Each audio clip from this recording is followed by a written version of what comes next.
और उसमें ये सारे जो सोशल इवेंट्स थे, सोशल ऑर्गेनाइजेशंस थे, उसका काफी अहम रोल था। अब तब मैंने डिसाइड किया कि यार लाइफ में अब खुश रहना है तो आइदर पॉलिटिक्स में कुछ बड़े जगह पे जाओ या फिर कोई बड़ा अफसर बनो।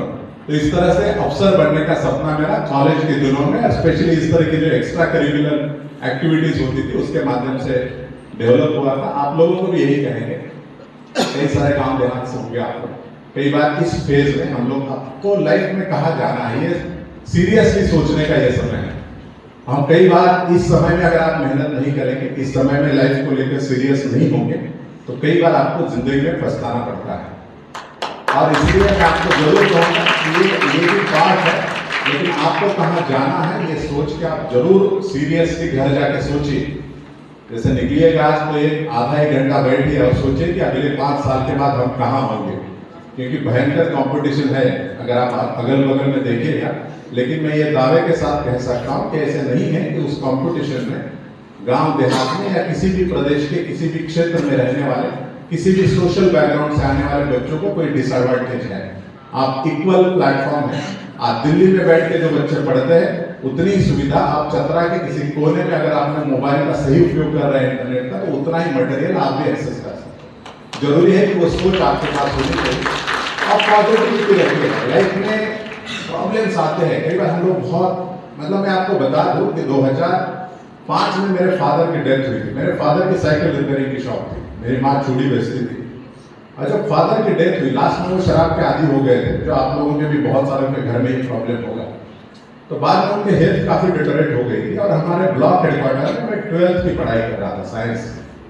1 महीने के बाद मेरी फाइनल एग्जाम थी और जिस रूम में हम लोग रहते थे रेंट पे, 3-4 फ्रेंड हम लोगों के, उसमें उस समय 450 रुपए रेंट था मंथली। तो 150-150 रुपए आता था 3 लोग से।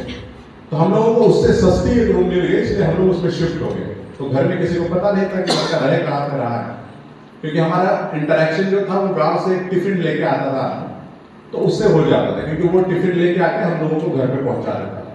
लेकिन बाद में हम लोगों ने शुरू किया कि वो सिटी में जहां एंटर करता था, क्योंकि भूख लगती थी जल्दी, तो रूम में से तो एक आदमी वहां चला जाता था, क्योंकि वो हर जगह दूध बांटते हुए आता था। तो हम लोगों को 11-12 बजते थे रूम तक आते, तो वहीं से उठा लेता था। तो उसको भी पता नहीं था कि मेरे रूम कहाँ है। तो बहुत अर्ली मॉर्निंग मेरे फादर एक्सपायर कर गए और मेरा कजिन जो मेरे ब्लॉक हेडक्वार्टर में रहता था वो मेरे पुराने वाले रूम पे गया, लेकिन उसको पता चला कि यहाँ से शिफ्ट हो गया है। तो मोबाइल नहीं थे, तो उसने उस रूम में जो लड़का रहता था उसको बोला कि यार अगर वो मिल जाएगा तो उसको बता देना कि उसके फादर एक्सपायर कर गया।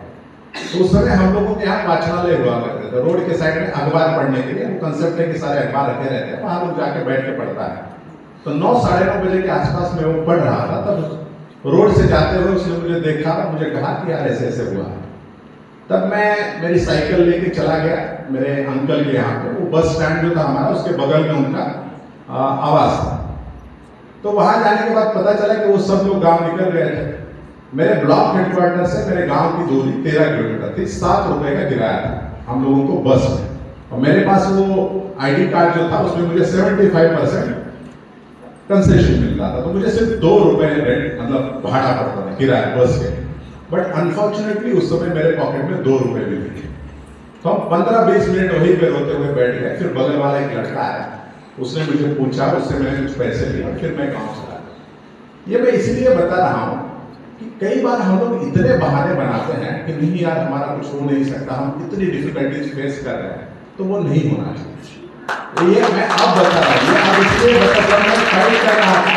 जब मैं पढ़ाई कर रहा था, तो ये मैंने कभी किसी को नहीं बोला। मेरे साथ जो पढ़ते थे किसी को पता भी नहीं होगा कि ये इतने विपरीत हालत में पढ़ रहा है।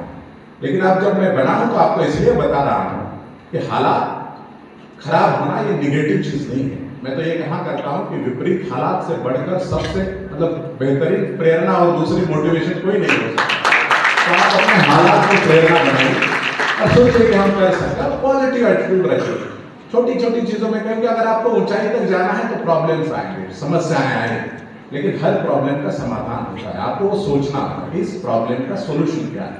प्रॉब्लम से पीठ उससे मोड़कर वापस जाना या डरना ये रास्ता नहीं है। और युवाओं के बारे में तो हम लोग जो कंपटीशन में जाया करते थे, तो हम लोग यूथ में जब भाषण देते तो ये कहा करते थे कि फूल खिला दे, पत्थर पर आग लगा दे, पानी में कुछ भी नामुमकिन नहीं, चढ़ती हुई जवानी में। आप इस स्टेज पे गुजर रहे हैं, क्योंकि बच्चा होता है तो उसका प्रॉब्लम होता है कि वो कर कुछ भी सकता है, लेकिन उसका सोचने वाला उतना वो ये नहीं होता है, समझ नहीं होती है। अगर आप बुजुर्ग लोगों को देखते हैं तो वो बहुत सोच सकते हैं, लेकिन करने के लिए उनके पास ताकत नहीं होती है। तो लाइफ का यही फेज है जब आप सोच भी सकते हैं और उस सोच को धरातल पर उतारने के लिए ताकत भी आपके पास रहती है। तो आप अपने उस स्ट्रेंथ को समझिए और आगे बढ़िए। और जैसे मैंने कहा कि ये मत सोचिए कि मैं चतरा में हूं, यहाँ इतना। आपकी सोच है आज के युग में, अगर आपके पास टैलेंट है और अगर आप मेहनत करने की तैयारी रखते हैं, तो मैं आपको दावे के साथ कह सकता हूं कि आपको सक्सेस होने से कोई नहीं रोक सकता। क्योंकि जिस हालात से मैं आगे बढ़ा हूं, आपको यकीन नहीं होगा, हमारे टाइम पे कहा करते थे कि आईएएस बनना है, आईपीएस बनना है, तो क्या होना चाहिए, तो वो जो कहा करते थे उसके किसी क्राइटेरिया में मैं नहीं। तो जैसे पहले कहा करता था कि उसके माँ बाप बहुत अमीर होने चाहिए, मेरे तो नहीं थे। दूसरा होता था कि माँ बाप पढ़े लिखे होने चाहिए, मेरी माँ पढ़ी लिखी नहीं थी, पिताजी 5वीं 6वीं कक्षा तक पढ़े। फिर कहा करता था कि उसका अंग्रेजी मीडियम में उसकी पढ़ाई होनी चाहिए, एजुकेशन होना चाहिए। मैं गांव के सरकारी स्कूल में कक्षा 4 तक पढ़ा, उसके बाद 5वीं से 10वीं कक्षा तक भी गांव का ही, मामा के गांव का एक स्कूल था, वहां पढ़ा। 11th 12th मेरा ब्लॉक हेडक्वार्टर में हुआ, वही के ब्लॉक हेडक्वार्टर में डिप्लोमा किया। तो मैं तो किसी बड़े अंग्रेजी मीडियम के स्कूल में नहीं गया था। हमारे यहाँ महाराष्ट्र में कहा करते थे कि पुणे मुंबई में जाकर बड़े फेमस कॉलेजेस से आपका ग्रेजुएशन होना चाहिए। मैं ओपन यूनिवर्सिटी का प्रोडक्ट हूँ। महाराष्ट्र में यशवंतराव चव्हाण महाराष्ट्र ओपन यूनिवर्सिटी है, उस यूनिवर्सिटी से मैंने ग्रेजुएशन किया और उस यूनिवर्सिटी का मैं पहला आईएएस हूँ। तो मैंने ये नहीं कहा कि मैं पुणे मुंबई में जाकर पढ़कर कॉलेज नहीं कर पा रहा हूँ। मैंने ये कहा कि मैं ओपन यूनिवर्सिटी से पढ़ूंगा और उसका पहला आईएएस होकर दिखाऊंगा। तो आपको सोच को डिपेंड करता है। और फिर ये कहा जाता था कि नहीं, उसको ट्यूशन लगानी पड़ती है। मैंने कोई क्लासेस नहीं लगाया थी यूपीएससी एमपीएससी के प्रिपरेशन। फिर कहा करते थे कि दिल्ली जाना ही पड़ता है। मैं जिंदगी में यूपीएससी के इंटरव्यू के लिए दिल्ली गया, उसके पहले मैंने कभी दिल्ली नहीं देखी। और इतना सारा होने के बाद फिर बोला जाता था कि 5 साल पढ़ना पड़ता है। मैं 2-2.5 साल पढ़ा। फिर कहा जाता था कि नहीं यार, जो बच्चा आईएएस आईपीएस बनते हैं उसके माँ बाप तो उनको 5वीं 6वीं कक्षा से ही पढ़ाना शुरू कर देते हैं। तो मैंने तो 2009 में सितंबर में जब मैं पुणे गया पहली बार तहसीलदार होने के लिए, तो मेरे एक फ्रेंड ने मुझे कहा, जो वहां पहले से प्रिपरेशन कर रहा था, वो आज सब इंस्पेक्टर है, उसने कहा कि यार तुम आने से पहले तुम्हारे बारे में इतना भौकाल मैंने बना के रखा है यहाँ पे, इतना होशियार है, इतना ये है, इतने कॉम्पिटिशन में, और तुम बोल रहे हो कि तहसीलदार के एग्जाम दोगे, तुम बोलो कि कलेक्टर के एग्जाम देने के लिए आए हैं। तो मैंने यूपीएससी देने का ऐसे डिसाइड किया। तो मेरे तो माँ बाप ने 5वीं 6वीं कक्षा में नहीं डिसाइड किया। और कई बार ये कहा जाता है, हम लोगों के यहाँ कहा जाता था कि नसीब में होना चाहिए तभी मिलता है, अगर नसीब में नहीं होगा तो नहीं मिलेगा। महाराष्ट्र में लोग, बच्चे मुझे ज्यादातर इसलिए याद करते हैं कि मैं अकेला हूँ जिसने रिजल्ट आने से पहले मैंने फ्लेक्स वगैरह तैयार करके रखे, क्योंकि मैंने यूपीएससी का भी और एमपीएससी का दोनों का एग्जाम दिया। और मेरी स्टोरी ये थी कि पहला प्रीलिम्स फेल करने के बाद 2010 में मैंने पुणे में रहना पॉसिबल नहीं था, मुझे पैसे आने बंद हो गए, तो सारा चीज छोड़ के मैं गांव चला गया। डिस्ट्रिक्ट हेडक्वार्टर में मेरे मामा का बेटा रहता था, उसके रूम में रहने लगा।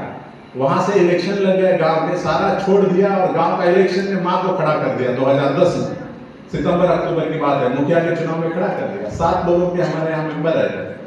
पूरी जो बहुत सारा काम किया था। मतलब मेरे गांव में पहला ब्लड डोनेशन कैंप से लेके कई सारे ऐसे इनिशिएटिव थे जो मैंने किए थे। तो हमको आइडियोलॉजिकल थे, लगता था कि पैसा सेकेंडरी है, लोग काम देके वोट करेंगे।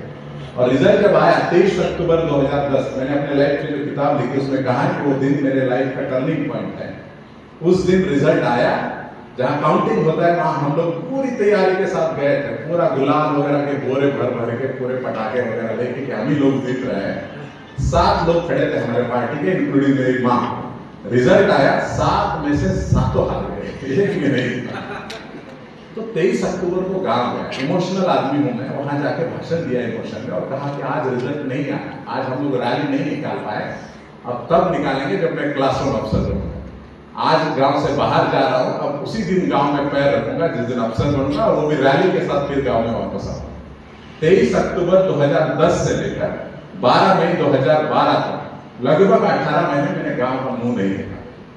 मैं पुणे में रहा, फिर सरकार की एक इंस्टीट्यूट थी, उसकी एग्जाम देकर उसमें सिलेक्ट हुआ, उसमें 2-2.5 हजार रुपए स्टाइपेंड मिलता था, वहां रह के प्रिपरेशन की। और जब अब बात थी, जब इंटरव्यू देके आया, दोनों के इंटरव्यू दी, एमपीएससी का भी दिया और यूपीएससी का भी दिया, तो अब कह के तो आया था कि भाई रैली के साथ गांव में आएंगे। तो जब दिल्ली से इंटरव्यू देके आया तो ब्लॉक हेडक्वार्टर में एक ढाबे पे बैठ के मैं मेरे फ्रेंड के साथ हम लोग एक मीटिंग कर रहे थे और मीटिंग की चर्चा का विषय था कि रैली कैसे निकालें। और जब पूरी तैयारी की, जब मैंने कहा कि मैं पुणे से आऊंगा, पहले मामा का गांव लगता है जहाँ मैं 5वीं से 10वीं कक्षा तक पढ़ा हूँ, पहले वहां होगा कार्यक्रम, फिर मैं 4 बजे हमारे ब्लॉक हेडक्वार्टर में पर्टिकुलर जगह पे इस रोड से आऊंगा तो यहाँ सब लोग यहाँ से जाएंगे। ये सब डिसाइड होने के बाद जब निकल रहे थे तो बच्चों ने कहा, फ्रेंड्स ने, कि फ्लेक्स रखने तो तुम्हारे फोटो नहीं है। तो हम लोग वहां से 2-3 शर्ट लेके एक सोमा फोटोग्राफर, वो बाद में बहुत फेमस हो गए, वो सोमा करके उसने नया दुकान खोला तो फोटोग्राफी का, तो उसके दुकान में चले गए, फोटो खिंचवाए बहुत सारे। और बचपन से लेके बड़े होने तक जितने सारे कंपटीशन जीते थे, अच्छे जो भी फोटोग्राफ थे, उसको लगाते हुए फ्लेक्स तैयार किया हमने 3-4, और उस फ्लेक्स पे लिखा था कि ब्लैंक स्पेस छोड़ा हुआ था इस एग्जाम में, मतलब मराठी में लिखा था, दैदीप्यमान यश प्राप्त करने के लिए हार्दिक बधाई। और उसमें एक सेंटेंस भी लिखा था कि जीतने के इरादे से जिस दिन गांव छोड़ा था, सक्सेस की ओर पहला कदम तभी बढ़ा था। मराठी में था वो, तो मैंने वो तैयार करके गया और उसने कहा कि यार दोनों रिजल्ट आ गए हैं मेरे, अगर एमपीएससी का आएगा तो जो ब्लैंक है उसमें सिर्फ एमपीएससी लिखना है, और यूपीएससी का आएगा तो यूपीएससी लिखना है। तो मतलब जो कहा जाता था कि नसीब में होना चाहिए, मैं वो आदमी था। 4 मई को मेरा रिजल्ट आया यूपीएससी का, उसके बाद 30 जून को आया रिजल्ट एमपीएससी का। इन बिटवीन ये लगभग 2 महीने में 100 से ज्यादा जगह पे मैंने भाषण दिया। तो सारे भाषण में मैं यही कहा करता था कि मेरा एमपीएससी का रिजल्ट अभी बाकी है। 1600 मार्क्स की मेंस मैंने लिखी है, 200 मार्क्स का इंटरव्यू दिया है, 200 में से 110 भी आएंगे तो मैं स्टेट का टॉपर रहूंगा। लोगों को लगता होगा कि ये पगला गया है, इसको कुछ मतलब दिमाग इसका, जो हम लोग गाँव देहात बोलते सटिया गया है, ये कुछ भी बोलता है। लाखों लोग बैठते हैं, उसमें मेरे जैसा लड़का जो गांव देहात से सरकारी स्कूल में पढ़ के बिना कोचिंग के, जिसने पहली बार अदर दैन मराठी यूपीएससी में ही बोला था मैंने इंटरव्यू में, मतलब एजुकेशनल बैकग्राउंड उसी तरह का था, इंग्लिश का तो सवाल ही नहीं। तो उस बैकग्राउंड से आके कोई कह रहा है कि मैं टॉप पर रहूंगा, तो लोगों को लगता होगा। तो जिस दिन रिजल्ट आया उस दिन मैं यवतमाल में भाषण दे रहा था, यवतमाल करके डिस्ट्रिक्ट है विदर्भ का, महाराष्ट्र। तो वहाँ इसी तरह से 1,500-2,000 बच्चों के बीच में भाषण देते हुए मैंने कहा कि 4 मई को रिजल्ट आया है, आज 30 जून है, आज रिजल्ट आएगा एमपीएससी का। मैं पिछले 2 महीने से कह रहा हूँ, आज भी उतने ही मजबूती से कहता हूँ कि अगर हमको 200 में से 110 भी होंगे तो जो रमेश भुलभ आपके सामने अभी भाषण दे रहा है वो आज स्टेट सर्विस का टॉपर होगा। और रिजल्ट आया, आनंद पाटिल करके वहाँ स्टडी सर्कल करके एक बड़ा इंस्टीट्यूट चलता है, उसके वो भी वहाँ गेस्ट थे। रिजल्ट आया, जब हम ऑटोग्राफ दे रहे थे बच्चों को तो न्यूज आई कि यार एमपीएससी का रिजल्ट आ गया। तो हमने पूछा, फ्रेंड का फोन आया तो बोला तुमको डिप्टी सीओ मिला। डिप्टी सीओ क्लास 1 पोस्ट है, जैसे डिप्टी कलेक्टर होता है वैसे डिप्टी सीओ भी होता है। तो मैंने पूछा कि पोस्ट छोड़ो ना, रैंक कितनी है बताओ। तो बोला दिख तो नहीं रहा, अलग अलग लगाया लेकिन तुमको 1244 स्कोर है तुम्हारा। तो मेरे बगल में वो थे आनंद पाटिल थे, उन्होंने पूछा कितना, मैंने कहा सर 1244 आया बोल रहा। तो बोले यार इस सिलेबस का आज तक का रिकॉर्ड 1185 का है, मतलब 59 मार्क्स से रिकॉर्ड ब्रेक करने में पाता है। इसलिए मैं बता रहा हूँ कि अगर मैं कर सकता हूँ, फील्ड कोई भी हो, मैं ये नहीं कह रहा हूँ कि सबको अवसर मिले, फील्ड कोई भी हो, अगर आपके पास मेहनत करने की तैयारी है, अगर आपने खुद को अच्छे से पहचाना है और जो भी सपना आपने लिया है वो अगर आपका खुद का सपना है, किसी ने कहा हुआ नहीं है। नहीं तो माँ बाप का कई बार ये होता है कि हमको डॉक्टर बनना था, हम नहीं बन पाए तो बेटे को डॉक्टर बनाए। अगर आपने सोच समझ के अपना सपना अगर आपके मन में है तो आपको सक्सेस होने से कोई नहीं रोक सकता। मैं पुनः एक बार, मैं माइक को बहुत ज़्यादा प्यार करने वाला आदमी, लेकिन अभी समय की पाबंदी को देखते हुए मैं रखता हूँ आप सभी लोगों को बहुत सारी शुभकामनाएं। और मैं यहाँ जिन्होंने इसका आयोजन किया है वो पूरी टीम को भी बधाई देता हूँ, उनका भी अभिनंदन करता हूँ और ये उम्मीद करता हूँ कि आज का भी परफॉर्मेंस आपके बेहतर होंगे। इसके बाद जो भी डिविजनल लेवल पे, स्टेट लेवल पे या नेशनल यूथ फेस्टिवल में जब भी आप चतरा को रिप्रेजेंट करेंगे, हम लोगों को प्राउड फील हो इस तरह के परफॉर्मेंस और इस तरह की न्यूज हम लोगों को मिले। इसी शुभकामना, आशा और अपेक्षा के साथ मैं पुनः एक बार आपको शुभकामनाएं देते हुए अपनी वाणी को विराम देता हूं।